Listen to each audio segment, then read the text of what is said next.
예레미야서 16장 1절에서 13절까지 말씀을 함께 읽었습니다. 오늘 본문 말씀에서 하나님께서는 예레미야 선지자에게 하지 말라고 명령하시는 것들이 있었는데요. 크게 세 가지 하지 말라고 하는 것을 볼 수가 있습니다. 1, 2절 말씀을 오늘 본문 말씀 한번 보겠습니다. 여호와의 말씀이 또 내게 임하여 이르시되 너는 이 땅에서 아내를 맞이하지 말며 자녀를 두지 말지니라. 첫 번째 하지 말라고 명하신 것이 아내를 맞이하지 말고 자녀를 두지 말라고 하십니다. 두 번째 5절 말씀을 보겠습니다. 여호와께서 이와 같이 말씀하시되 초상집에 들어가지 말라. 초상집에 들어가지 말라고 말씀하고 계세요. 세 번째, 너는 잔치집에 들어가서 8절 말씀입니다. 오늘 본문 말씀. 너는 잔치집에 들어가서 그들과 함께 앉아 먹거나 마시지 말라. 잔치집에 들어가서 먹거나 마시지 말라고 합니다. 이 잔치집은 결혼식을 이야기하고 있어요. 하나님께서 이 세 가지를 하지 말라고 하신 이유가 무엇일까요? 하나님의 진노의 심판으로 인해서 정말 비참하고 비극적인 아주 처참한 상황이 이르게 될 것을 하나님께서 이야기하고 있는 것입니다. 그렇기 때문에 결혼하지 말고 자녀를 두지도 말고 초상집이나 잔치집, 그 결혼식집에 가지 말라는 것입니다. 곧 심판으로 인해 이 세 가지 것들을 할 수 없는 그러한 상태가 될 것을 예언하고 있는 거죠. 이것들은 지극히 당연히 일상적인 삶 가운데서 일어나는 일들입니다. 결혼하고 아이를 낳고 또 결혼식이 있어서 신랑과 신부를 축하해주는 장례식이 있어서 그런 초상집에 가서 또 애도해주는 사랑하는 사람들이 이런 죽음으로 인해서 슬퍼하는 사람들을 또 위로해주고 애도해주는 그러한 것들, 너무나 일상적인 일들인데 이 당연한 것들을 이제 누리지 못하고 일상적인 그런 삶을 살지 못하게 될 것을 예언하고 있는 모습입니다. 심판을 이야기하고 있는 거죠. 그래서 그제서야 10절에 이스라엘 백성은 예레미야 선지자에게 이렇게 묻기를 시작합니다. 10절 말씀에 여호와께서 우리에게 이 모든 큰 재앙을 선포하심은 어찌 됨이며 우리의 죄악은 무엇이며 우리가 우리 하나님 여호와께 범죄한 죄는 무엇입니까? 그런데 이 질문 속에서 무엇이 느껴지냐면요, 저는요 마치 이들이 이렇게 이야기하는 것 같습니다. 나는 이런 큰 재앙을 받을 만큼 죄를 짓지 않았는데, 나는 잘못한 게 없는 걸 나한테 대체 왜 이러는 거야? 내가 하나님께 범죄한 죄가 없는데 나한테 왜 이러는데? 선지자를 향해서 막 비아냥거리는 어조로 심판 예언에 대해 조롱하는 모습처럼 보였습니다. 또는 원망과 불평 섞인 어조로 하나님께 대들고 반항하는 모습처럼 보여지기도 합니다. 어찌 되었든 이들의 질문 속에는요, 악이 극에 달한 그런 모습이 비춰집니다. 아무리 심판을 선포해도 깨닫지 못하는 모습들, 이런 게 영적 소경의 모습이 아닐까 생각이 듭니다. 스스로 깨닫거나 뉘우치기를 상실한, 영적으로 완전 무감각한 상태, 영적 나병 환자처럼 죄에 대해서 무뎌진 상태, 그래서 자신의 죄가 보이지도 않고요, 자신의 죄를 인정하려 하지도 않는 상태 말이죠. 그러나 선지자 예레미야는요, 이들과 달랐습니다. 예레미야서 14장 7절 말씀을 보면요, 예레미야 선지자는 이런 고백을 합니다. 여호와여, 우리의 죄악이 우리에게 대하여 증언할지라도 주는 주의 이름을 위하여 일하소서. 우리의 타락함이 많으니이다. 우리가 주께 범죄하였나이다. 14장 20절 말씀에서도요, 여호와여, 우리의 악과 우리 조상의 죄악을 인정하나이다. 예레미야 선지자는 이렇게 인정하고 고백해요. 나는 죄인입니다. 우리가 범죄하였습니다. 우리가 주께 범죄하였다라고 고백을 하는 걸 볼 수가 있어요. 죄를 인정할 때 하나님께 진정한 회개를 하게 될 줄 믿습니다.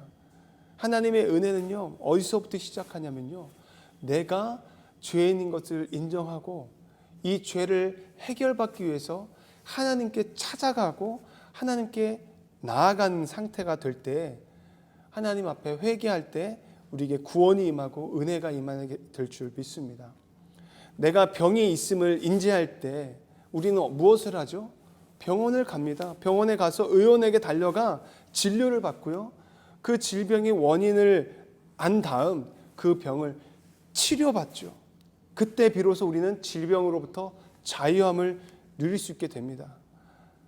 마찬가지로 우리가 죄인인 것을 인정하고 내가 영적으로 병들었습니다. 그래서 우리를 만드신 하나님 앞에 나아가서 회개하고 하나님으로부터 치유함을 받고 은혜를 입는,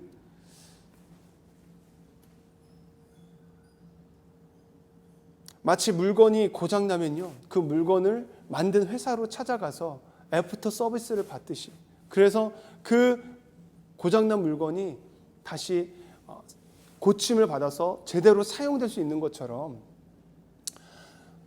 이스라엘 백성들은 자신들의 죄를 인정하고 예레미야 선지자처럼 하나님께 우리가 범죄했습니다.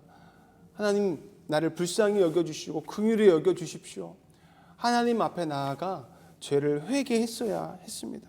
그러나 그들은 그러지 않았죠.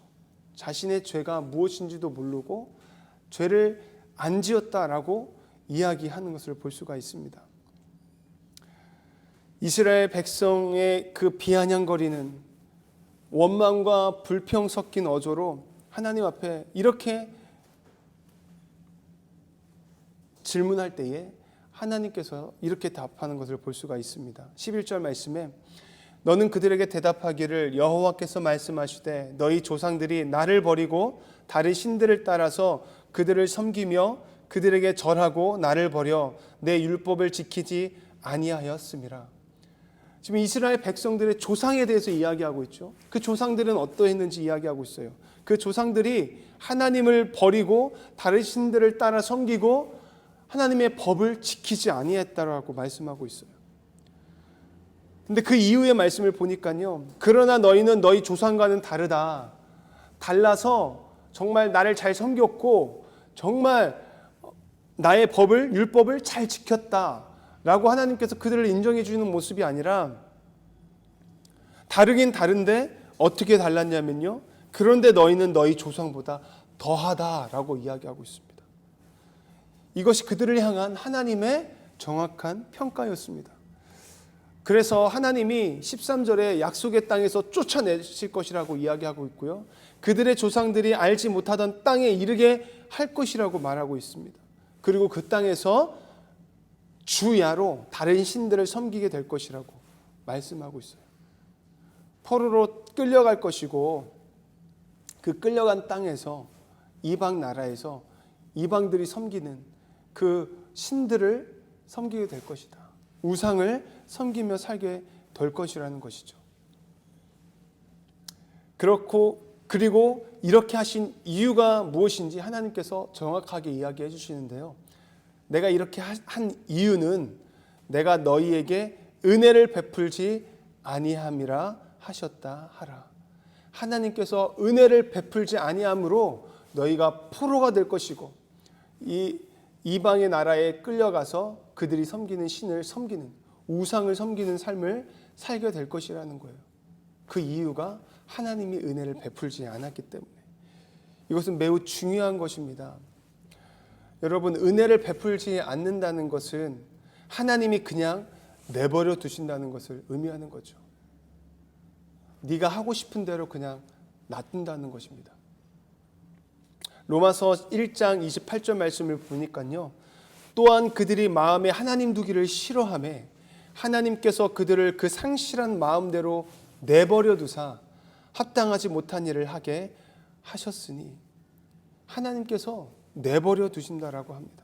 내버려 두심은 무서운 것입니다. 하나님의 은혜를 베풀지 않는 것, 은혜가 없는 상태. 그래서 내버려 두심은 심판을 또한 의미하죠. 은혜는요, 그래서 무엇이냐면 내버려 둠이 아니라 하나님께서 막아주심을 말하고 있는 걸 알 수 있습니다. 은혜는 하나님의 막아주심이다.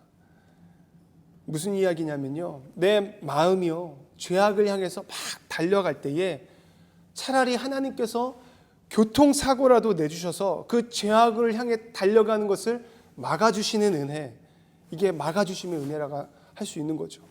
다리가 부러져서라도 그것을 막아주시는 은혜. 이런 관점에서 보면요, 어찌 보면 교통사고가요 나쁘지 않을 수 있는 경우가 될 수 있다는 것입니다. 이런 관점에서 보면요, 어떤 질병이 내게 걸렸다는 것도 나쁘지 않은 경우가 될 수 있다는 거죠. 실패가 또는 내가 가난하게 되는 것이 나쁘지 않은 경우가 될 수 있다는 것입니다. 이것이 하나님의 막아주심의 은혜가 될 수 있다는 것이에요. 내버려 두지 아니하시는 진짜 은혜는 그래서 막아주심의 은혜가 아닌가 묵상하게 됩니다. 무슨 방법을 써서라도 하나님 앞에 막아주십시오 라고 기도할 수 있는 저와 여러분이 되기를 주님의 이름으로 축원합니다. 로마서 1장 23절에서도 보니까요, 하나님께서 그렇게 내버려 주심으로 인해서 나타나는 특징들, 결과가 뭐냐면요, 우상을 숭배하게 될 것이라고 기록하고 있어요. 저와 여러분은 내가 하나님 앞에 큰 죄인입니다.